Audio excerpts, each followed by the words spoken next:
Hello everyone, in this video I'll be discussing about assessing learning outcome in intermediate grades. Assessing learning outcome, typically grades 4 to 6, is a critical aspect of the educational process.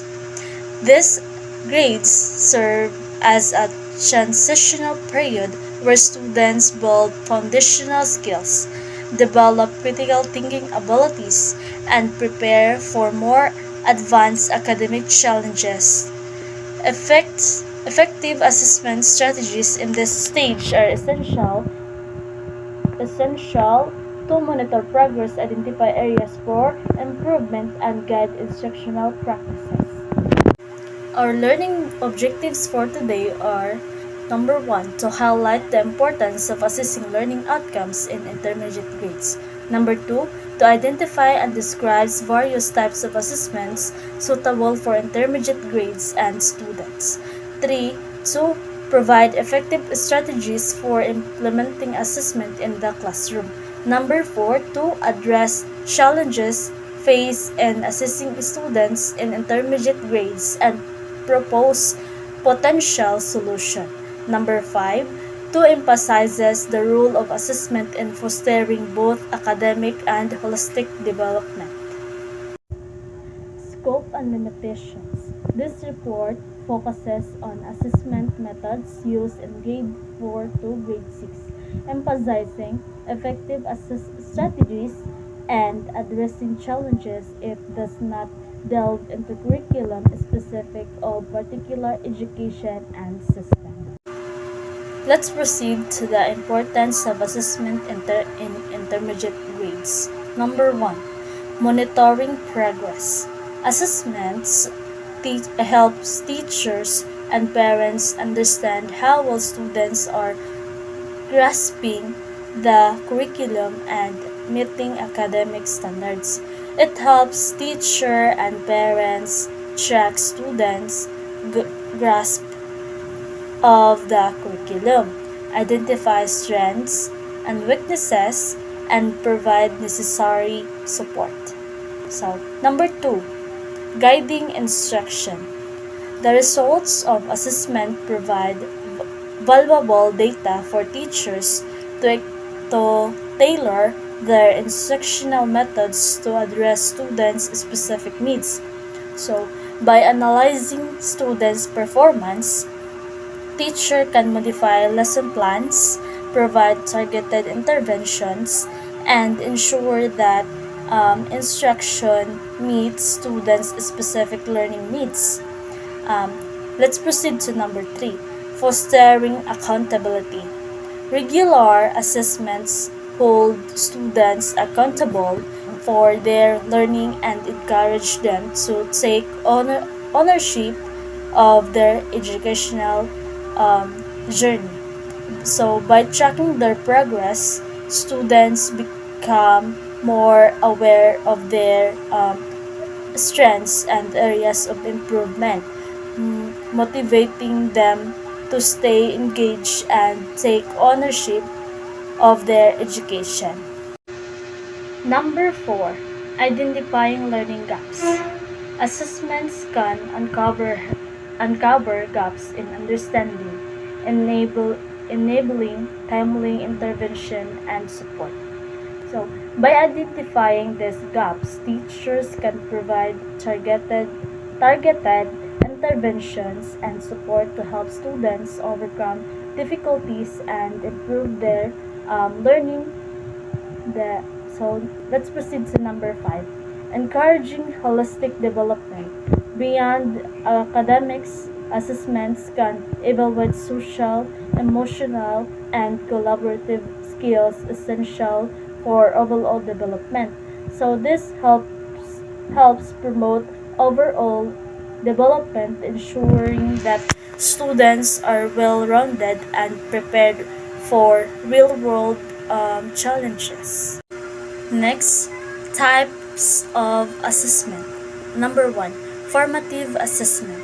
Formative assessments are ongoing evaluations conducting during the learning process. They are designed to provide intermediate feedback and allow for instructional adjustments.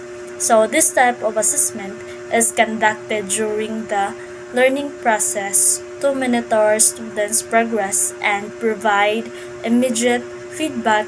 It helps teacher adjust their instruction to improve learning outcomes. Example, classroom discussions, quizzes, exit tickets, peer reviews, and observation checklist. Next, number 2, summative assessment. Summative assessments evaluate students' learning at the end of an instructional period. This, they measure mastery of skills and knowledge. Um, this assessment evaluates students' learning at the end of an instructional period such as unit or semester. It measures mastery of skills and knowledge. So, example is end of unit tests, standardized exams, or the final project. Number 3, performance-based assessment. These assessments require students to demonstrate their knowledge and skills through practical tasks. So, this type of assessment requires students to demonstrate their understanding through practical tasks rather than traditional tests. It focuses on applying knowledge and skills in the real-world context, such as writing essays, conducting experiments, and creating presentation.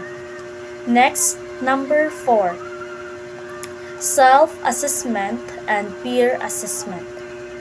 Encouraging students to assess their own work to or provide feedback to peers fosters reflection and critical thinking.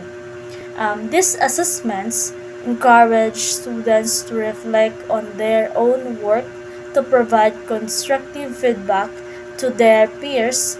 This process foster critical thinking, self-improvement, and accountability.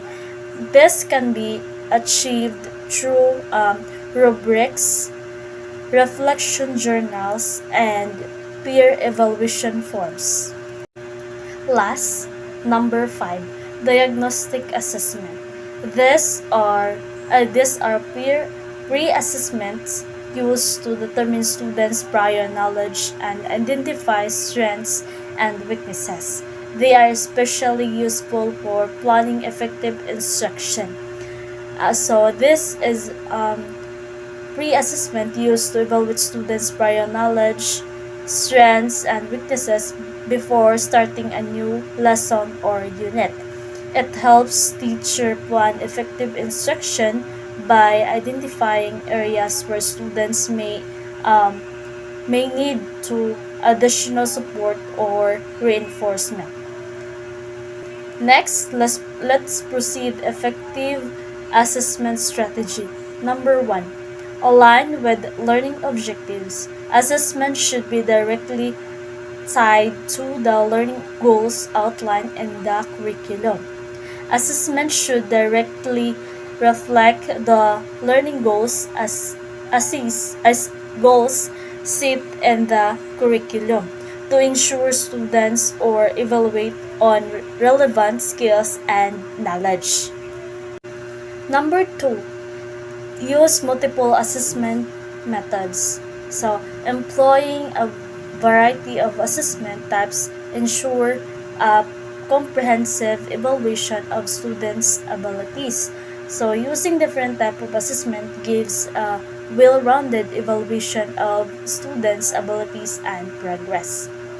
Number 3, provide clear criteria. Rubrics and scoring guides help students understand expectations and improve the reliability of grading. Rubrics and scoring guides help students understand expectations making grading more transparent and reliable. Number 4, incorporate technology. Digital tools and platforms can enhance assessment efficiency and provide immediate feedback. So digital tools and platforms enhance assessment efficiency, provide immediate feedback, and make learning more engaging. Number 5, promote inclusivity. Assessment should accommodate diverse learning style and needs to ensure fairness. So assessment should consider diverse learning styles and needs to ensure fairness and equal opportunities for all students. Number 6, feedback and reflection. Constructive feedback encourages growth while self-reflection fosters independent learning. Constructive feedback helps students to improve, while self-reflection encourages students to learn and encourages students independent learning and growth. Last, the challenges in assessing intermediate grades.